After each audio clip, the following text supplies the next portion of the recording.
আপনারা কি এই যে গাড়ির কাগজ চেক করেন? যে আমাদের এখানে আমাদের যে গাড়ির উপরে সন্দেহ ওই গাড়ির আমরা ফুল চেক দিচ্ছি, প্লাস গাড়ির যে কাগজপাতিগুলো ড্রাইভিং লাইসেন্স এগুলো সব আমরা চেক করছি। আচ্ছা, আমি ওই যে যমুনা ফিউচার পার্কের সামনে দেখাইলাম যে ফুট ওভার ব্রিজে ওখানে দোকান দিচ্ছে, ওটা তো মানুষ হাঁটার জন্য জায়গা, এই ব্যাপারে আপনারা কোনো ব্যবস্থা নেবেন কিনা? যে ফুট ওভার ব্রিজের নিচে যে দোকানগুলো ওইগুলো তো আমরা এখন নিচে না উপরে উপরে উপরে কিছু দোকান আমরা উঠিয়ে দিচ্ছি, কারণ উপরে তো এগুলো বসার কোনো নিয়ম নেই, আমরা এগুলো সব উঠিয়ে দিচ্ছি। এখন দেখে আসলাম প্রচুর দোকান। জি, সেটা আমাদের কাছে মেবি তথ্য ছিল না, এখন আমরা যেহেতু জানতে পারলাম তাহলে এখানে আমাদের লোক দিয়ে এখানে উঠে দেওয়া হবে এগুলো। আচ্ছা, আর আপনারা পুলিশ প্রশাসন স্বাধীন করার ব্যাপারে কোনো পদক্ষেপ নেবেন কিনা, যে পুলিশ একদম ঘুষ সুদ ঘুষ খাবে না, স্বাধীন থাকবে, সে যদি প্রধানমন্ত্রীও অন্যায় করে তার সাথে সাথে মামলা হবে তার নামে, এরকম একটা, যেহেতু আপনাদের বর্তমান সরকার আপনারা যাকে চাইছেন সেই এখন ডক্টর ইউনূস উনি আছে, তো আপনারা এটা আইন আকারে করবেন কিনা? জি, পুলিশ যাতে ঘুষ না খায় ওই ব্যাপারে আমরা খেয়াল করবো। যদি কোনো পুলিশ ঘুষ খাচ্ছে আমাদের চোখে যদি পড়ে, যে আমাদের কাছে যদি কোনো কমপ্লেন আসে পুলিশ ঘুষ খাচ্ছে, সেখানে আমরা পুলিশের পক্ষে পদক্ষেপ নিব। আচ্ছা, ওকে, থ্যাংক ইউ। আসসালামু আলাইকুম ওয়া রাহমাতুল্লাহি ওয়া বারাকাতুহু। নাহমাদু ওয়া নুসাল্লি আলা রাসূলিল কারীম, আম্মা বাদ। আসলে বর্তমান দেশের যে প্রেক্ষাপট বা আমরা যে বর্তমান যে অবস্থানে করছি বা আমরা যে রাস্তায় যে পুলিশ যে বাহিনী তাদের বিরুদ্ধে যে আমরা কাজ করছি, এখানে আমি বলবো যে হয়তো আরও কিছু সময় লাগবে পুলিশ আসতে, বা খবরে দেখেছি যে অতি শীঘ্রই আসবে, কিন্তু এখন আমরা যেভাবে কাজ করছি, ঠিক আছে, এই কাজে দেখা গেছে অনেক মানুষ খুশি হচ্ছে, অনেক মানুষ বেজারে হচ্ছে, ঠিক আছে। এখন আমি শুধু বলবো যে যাদের হেলমেট নেই, আমরা যাদেরকে বলি ভাই হেলমেটটা পরেন, তাহলে আমাদের সে রুট ব্যবহার করে। অ্যাকচুয়ালি এই জিনিসটা আমি এই মানুষের কাছ থেকে আমি রেসপেক্ট করি নাই, কিন্তু বাট দেখা যাচ্ছে যে এরকম হচ্ছে, যারা গায়ে হেলমেট বা বাঁধেন না, যাদেরকে আমরা বলি যে ভাই বাঁধেন, তারা আমাদের কথা মানছে না।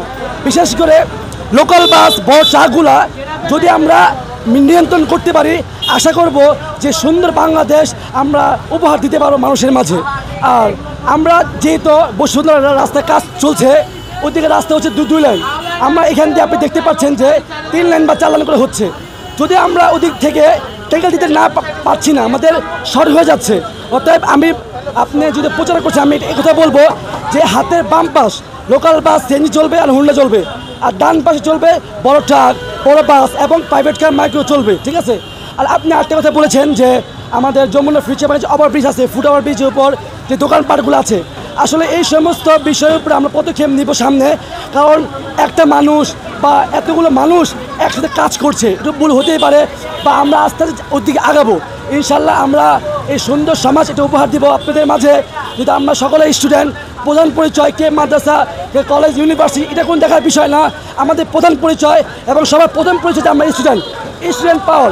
এই স্টুডেন্ট পাওয়ার যদি কেউ আমরা অবহেলা করি, তাহলে এই বাংলাদেশে আমরা উপহার দিতে পারবো না।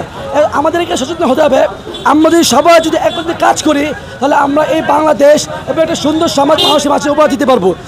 এই হচ্ছে আমার কথা। আমি সবার দৃষ্টি আকর্ষণ করবো, তাই সবাই আমরা সুন্দরভাবে ট্রাফিক আইন মেনে চলাফেরা করতে পারি। আসসালামু আলাইকুম ওয়া রাহমাতুল্লাহ। আমরা বর্তমান ট্রাফিকের কাজগুলো করতেছি, এই কাজের মধ্যে দেখা যায় বাসগুলোর মধ্যে যে লোকাল বাস আছে, এই বাসগুলোর সিটগুলোর মধ্যে মহিলার সিটে পুরুষ বসে, পুরুষের সিটে মহিলা বসে।